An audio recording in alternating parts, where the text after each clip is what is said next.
விஜய் அவர்கள் தனது சொத்துக்களை அவசரமாக விற்று கொண்டிருக்கிறார் அப்படிங்கிற செய்திகள் இப்போது பரபரப்பாக்கி கொண்டிருக்கிறது. எலெக்ஷன் நெருங்கி வரக்கூடிய நேரத்தில் கோடியான சொத்துக்களை எல்லாம் விற்று எதற்காக இவர் இந்த வேலையை தொடங்கி இருக்கிறார் அப்படின்னு பார்த்தாச்சுன்னு சொன்னால், தன்னுடைய கட்சியில் நிற்கக்கூடிய வேட்பாளர்களுக்கு, சாதாரணப்பட்ட நபர்களுக்கு இந்த பணத்தை எல்லாம் கொடுத்து போய் எலெக்ஷன் வேலையை பாருங்க, வெற்றி தான் நமக்கு முக்கியம் அப்படிங்கிறத சொல்ல போகிறாரா? இல்லைனா அவருடைய மனைவி சங்கீதா அவர்கள் விவாகரத்து வழக்கு தாக்கல் பண்ணியிருக்கிறாங்க.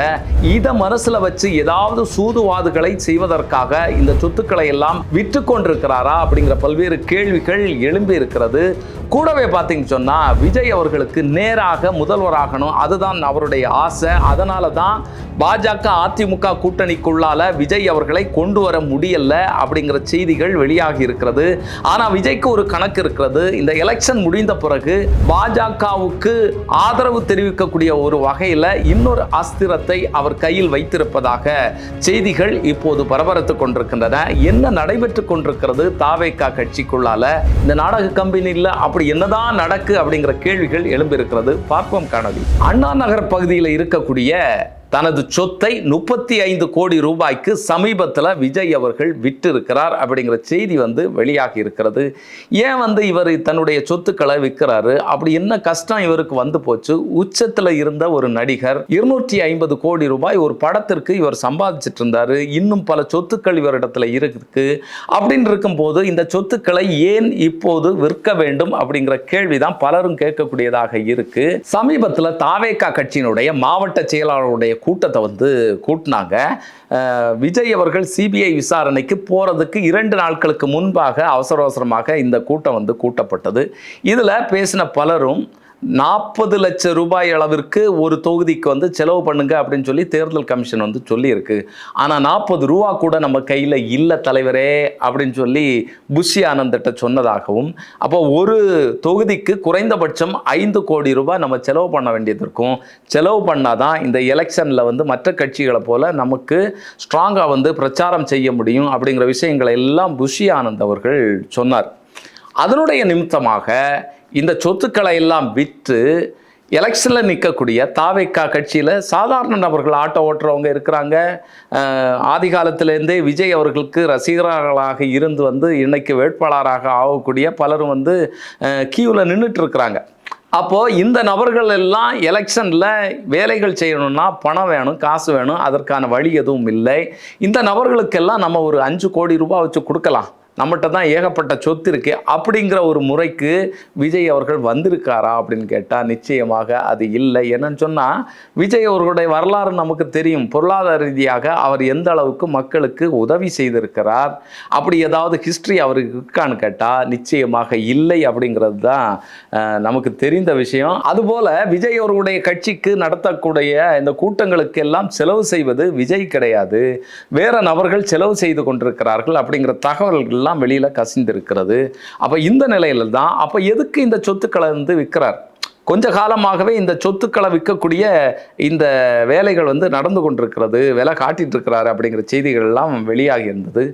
இதுல தான் நடிகர் விஜய் அவர்களுடைய மனைவி சங்கீதா விவாகரத்து வழக்கு தாக்கல் பண்ணியிருந்தாங்க. இந்த விவாகரத்து வழக்கில் அவர்கள் கேட்டிருந்தது, இப்போ இருக்கக்கூடிய அவருடைய பொருளாதார அந்தஸ்தினுடைய அடிப்படையில் எனக்கு சொத்தில் பங்கு வேணும், என்னுடைய பிள்ளைகள் இருக்குது, அதனால் சொத்தில் பங்கு வேணும், எனக்கு வீடு வேணும் அப்படிங்கிறதெல்லாம் அவர்கள் கேட்டிருந்தாங்க. இப்போ விவாகரத்து வழக்கு ஒரு முடிவுக்கு வரும்போது நிச்சயமாக விஜய் அவர்கள் ஜீவனாம்சம் கொடுக்க வேண்டியதாக இருக்கும். அப்போது இந்த சொத்துக்களை எல்லாம் விற்று எனக்கு எவ்வளோ கடன் இருக்குது, இந்த படத்தில் எனக்கு தோல்வி, அது தோல்வி, இது தோல்வின்னு சொல்லி காசை எனக்கு கையில் இல்லை அப்படிங்கிறத கணக்கு காட்டுறதுக்கு விஜய் அவர்கள் இந்த தந்திர வேலைகளை எல்லாம் செய்திருக்கிறாரா அப்படிங்கிற ஒரு கேள்வி இருக்கிறது. இன்னொன்று பார்த்தீங்கன்னு சொன்னால், வருமானத்துக்கு அதிகமாக சொத்து சேர்த்த விஷயங்கள்லாம் இருக்குல்ல, இதையெல்லாம் மறைப்பதற்காக இந்த சொத்துக்களை எல்லாம் விற்று இதை சமன்படுத்தக்கூடிய வேலையை இப்போது எலெக்ஷனுக்கு முன்பாகவே அவசரமாக விஜய் செய்து கொண்டிருக்கிறாரா அப்படிங்கிற இன்னொரு கேள்வி இருக்கிறது. இன்னும் பார்த்தீங்கன்னு சொன்னால், இருக்கக்கூடிய சொத்தை எல்லாம் விற்றுட்டு என்கிட்ட இவ்வளோ காசு தான் இருக்குது, மற்றபடி சொத்துக்கள் எதுவுமே கிடையாது அப்படின்னு சொல்லி மனு தாக்கல் பண்ணுவாங்கல்ல, எலெக்ஷன் கமிஷனில் வேட்பாளர் தாக்கல் பண்ணுவாங்க.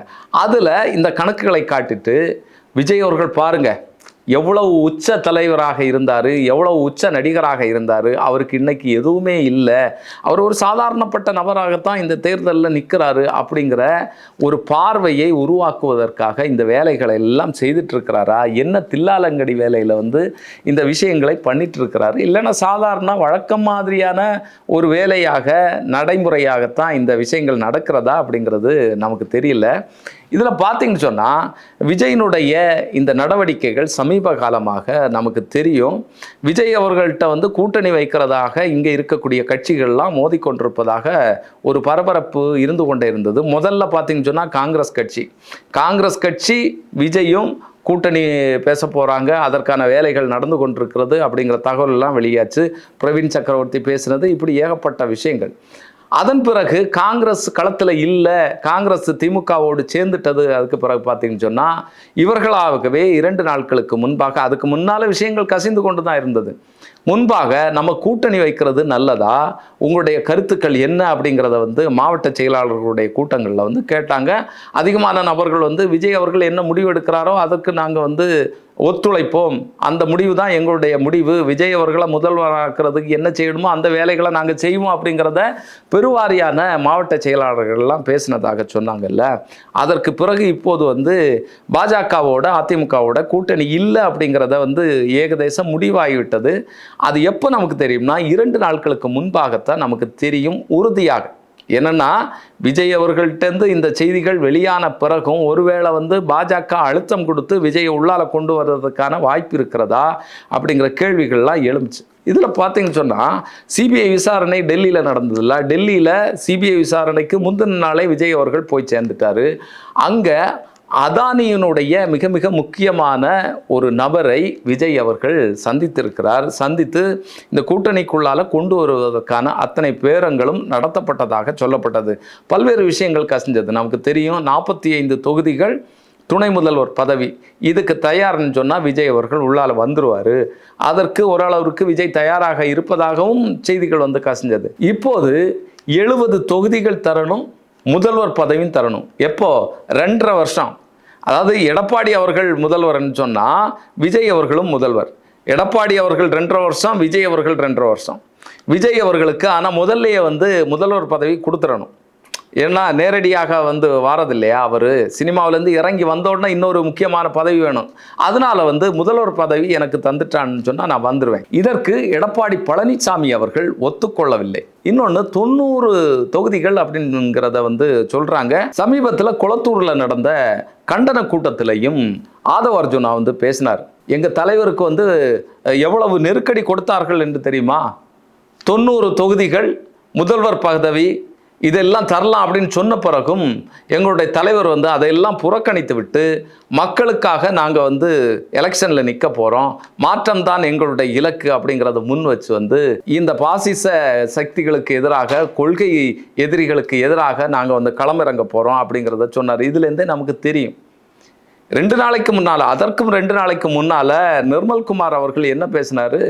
நாங்கள் வந்து யார்கிட்டையும் வந்து எலெக்ஷன் கூட்டணி குறித்து பேசவில்லை, காங்கிரஸ்கிட்டையும் பேசலை, வேற கட்சிகள்கிட்டையும் பேசலை, ஏற்கனவே காங்கிரஸ்கிட்ட கூட்டணி பேசி கொண்டிருக்கிறோம் அப்படிங்கிறதெல்லாம் கிளப்பி விட்டது வந்து திமுக.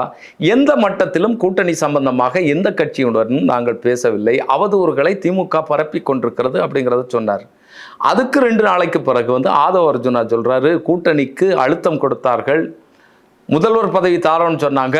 அப்படி இருந்த பிறகு கூட விஜய் அவர்கள் வந்து அதுக்கு ஒத்துக்கொள்ளவில்லை. அதையெல்லாம் நிராகரித்து கொண்டு தான் துணிச்சலாக மக்களை சந்திக்கிறதுக்காக நாங்கள் வருகிறோம் அப்படிங்கிறத சொல்கிறேன். இந்த நாடக கம்பெனியில் என்ன நடக்கு அப்படிங்கிறதே நமக்கு வந்து தெரியல. எல்லாம் யூகத்தினுடைய அடிப்படையில் தான் நம்ம பேச வேண்டியதாக இருக்கிறது. நேரடியாக அவர்கள் வந்து எதையும் சொல்கிறதில்ல. இன்னொன்று பார்த்தீங்கன்னு சொன்னால், இங்கே இருக்கக்கூடிய மக்களுக்கு சார்பாக நாங்கள் வந்து அரசியல் பண்ணுகிறோம், இங்கே இருக்கக்கூடிய ஊழலை எதிர்க்கிறோம், பெண்களுக்கு பாதுகாப்பு இல்லை, அதெல்லாம் எதிர்க்கிறோன்னு சொன்னோம்ல.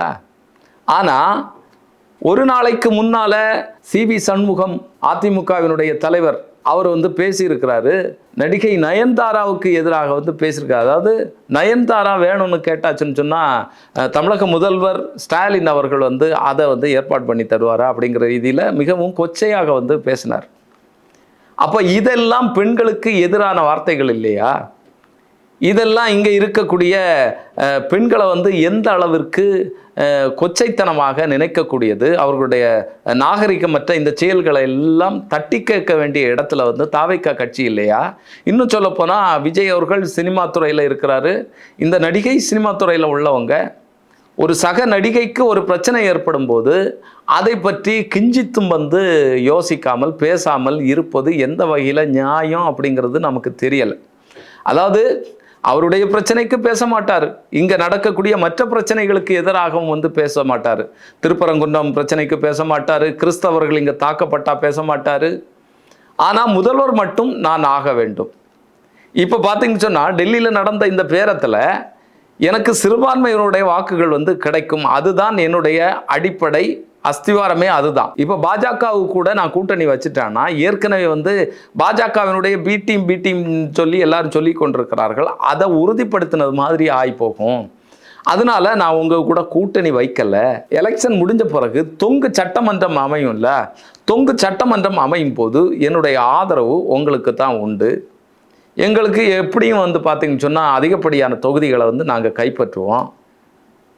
அதனால் எலெக்ஷன் முடிஞ்ச பிறகு நம்மளுடைய கூட்டணியை வந்து பார்த்து கொள்ளலாம் அப்படின்னு சொல்லி விஜய் அவர்கள் சொன்னதாகவும் செய்திகள் வந்து கசிந்து கொண்டே இருக்கிறது. இப்போ விஜய் அவர்களுக்கு இருக்கக்கூடிய அந்த செல்வாக்கு தொடக்கத்தில் இவர் கட்சி ஆரம்பிக்கும் போது ஒரு பரபரப்பு ஏற்பட்டதில்ல, அந்த பரபரப்பும் செல்வாக்கும் மக்கள் மத்தியில் வந்து விஜய் அவர்கள் வரணும் அப்படிங்கிற ஒரு எதிர்பார்ப்பும் இருந்து கொண்டிருக்கிறதா அப்படிங்கிற பல்வேறு கேள்விகள் எழும்பி இருக்கிறது. களத்தில் எந்த மாதிரி இது பிரதிபலிக்கும் அப்படிங்கிற பல்வேறு விஷயங்களை வந்து நம்ம பார்க்க வேண்டியது இருக்கு. ஏன்னா இவர்கள் பேசுறது எல்லாமே தற்குறித்தனமாக இருக்கிறது. ஒரு 4 நாளைக்கு முன்னால ரஜினிகாந்த் அவர்களுக்கு எதிராக வந்து ஆதவ அர்ஜுனா பேசினார். ஏன்னா ரஜினிகாந்த் அவர்களுக்கு ஒரு அழுத்தத்தை கொடுத்து ஒரு நெருக்கடியை கொடுத்து அதன் மூலமாக அரசியலுக்கு வாரதையே தடுத்து நிறுத்தினார்கள். ரஜினிகாந்த் அவர்கள் அரசியலுக்கு வாரதை வந்து திமுக தடுத்து நிறுத்து அப்படின்னு சொல்லி சொன்னாங்க. இது வந்து ரஜினிகாந்தையே கொச்சைப்படுத்துவது, பொய்யை வந்து புட்டு வைக்கிறது, அதுதான் வந்து நம்ம பார்க்க வேண்டியதாக இருக்கு. அதாவது ஏதாவது பேசுபொருளாகிறதுக்கு ஏதாவது பேசுகிறனும், முதல்வரை வந்து முட்டாள் முதல்வர்னு சொல்லி பேசணும். அதாவது எந்த அடிப்படை நாகரிகமும் இல்லாமல் விஜயனுடைய கட்சியில் இருக்கக்கூடியவர்கள் ஆதவ அர்ஜுனா போன்றவர்கள்லாம் பேசுவாங்க. விஜய் இதை வந்து கண்டிக்க மாட்டார். இதற்கு எதிராக ரஜினிகாந்த் அவர்கள் வந்து ஒரு அறிக்கை வெளியிட்டார். அந்த அறிக்கை வந்து மிக மிக முக்கியமான அறிக்கை. அதாவது குறைவான சொற்றொடர்கள் கொண்ட அந்த அறிக்கையில் பார்த்தீங்கன்னு சொன்னால் வரக்கூடிய எலெக்ஷனில் ரஜினிகாந்தினுடைய ரசிகர்கள் வந்து நிச்சயமாக விஜயை தோற்கடிக்கக்கூடிய வேலையை தொகுதிகளில் பார்ப்பாங்க அப்படிங்கிறது தான் தெளிவாகிறது. கூடவே அந்த அறிக்கையில் பார்த்தீங்கன்னு சொன்னால் தனக்கு ஆதரவாக யாரெல்லாம் பேசுனாங்களோ, எந்த தலைவர்கள்லாம் பேசுனாங்களோ அந்த தலைவர்களுடைய பெயர்களை வரிசைப்படுத்தி அவர்களுக்கு நன்றி செலுத்தி இருக்கிறார். இதில் ஒரு நுட்பமான அரசியல் இருக்குது, அதுக்கு நமக்கு போக வேண்டாம். ஆனால் நிச்சயமாக அவர் சொல்லியிருப்பது போல காலம் பேசாது, ஆனால் காத்திருந்து பதில் சொல்லும். 1996 ரஜினிகாந்த் அவர்கள் அதிமுகவுக்கு எதிராக திமுகவுக்கும் தமிழ் மாநில காங்கிரஸுக்கும் குரல் கொடுத்து அந்த கூட்டணி வந்து ஒரு மகத்தான வெற்றியை பெற்றது. அதற்கு வேறு பல காரணங்கள் இருக்குது. ரஜினிகாந்த் வந்து குரல் கொடுக்கவில்லை என்று சொன்னாலும் இவர்கள் வெற்றி பெறுவார்கள். ஆனால் உங்கள் எரியக்கூடிய தீயில வந்து எண்ணெயை ஊற்றுற மாதிரி அது மிகப்பெரிய ஒரு வெற்றிக்கு நகர்த்தினதில் ரஜினியுடைய பங்கு நிச்சயமாக உண்டு. அதில் எந்த விதமான மாற்று கருத்தும் இல்லை. இந்த எலெக்ஷன்லையும் மறுபடியும் ரஜினியுடைய ரசிகர்கள் களத்தில் இறங்கி விஜய்க்கு எதிராக வந்து பேசுவார்களா அப்படிங்கிற கேள்விகள்லாம் எழும்பியிருக்கு. இன்னொன்று பார்த்தீங்கன்னு சொன்னால் நடிகர் அஜித்தையும் எதிர்க்கக்கூடிய வேலையை வந்து இவங்க செஞ்சிட்ருக்கிறாங்க. சில நாட்களுக்கு முன்பாக ஜெரால்டு ஃபெலிக்ஸ் பேசுனது தெரியும். சில நடிகர்கள்லாம் வெளிநாட்டில் போய் கார் ஓட்டுட்ருக்கிறாங்க, மக்களை பற்றி அவர்களுக்கு அக்கறை இல்லை. விஜய் அவர்கள் நினச்சிருந்தா தீவு வாங்கியிருப்பார், ஃப்ளைட் வாங்கியிருப்பார், ஏரோப்ளைன் வாங்கியிருப்பார், ட்ரெயின் வாங்கியிருப்பார் அப்படின்னு எல்லாம் பேசினார். எல்லா படத்தையும் விட்டுட்டு வந்து மக்களுக்காக தொண்டாற்ற வந்திருக்கிறார் அப்படின்னு சொல்லி. அப்போ இது எல்லாமே வந்து ஏற்கனவே இங்கே இருக்கக்கூடிய மற்ற நடிகர்களை எதிர்ப்பது, மற்ற நடிகர்களை வந்து எதிர்த்த செயலை நிறுத்துவது. நிச்சயமாக அந்த ரசிகர்கள் இதை ரசிக்க மாட்டார்கள். இந்த எலெக்ஷனில் வந்து அவர்களும் களத்தில் இறங்கி வேலை செய்வாங்க அப்படிங்கிறது தான் நம்ம எதிர்பார்த்து கொண்டிருக்கிறோம். வரக்கூடிய நாட்களில் என்ன நடக்குது அப்படிங்கிறத பார்ப்போம். இந்த நாடக கம்பெனியுடைய அடுத்த நடவடிக்கைகள் குறித்து பேசுவோம். இன்னொரு காணொலி சந்திக்கும் வரை நன்றி, வணக்கம்.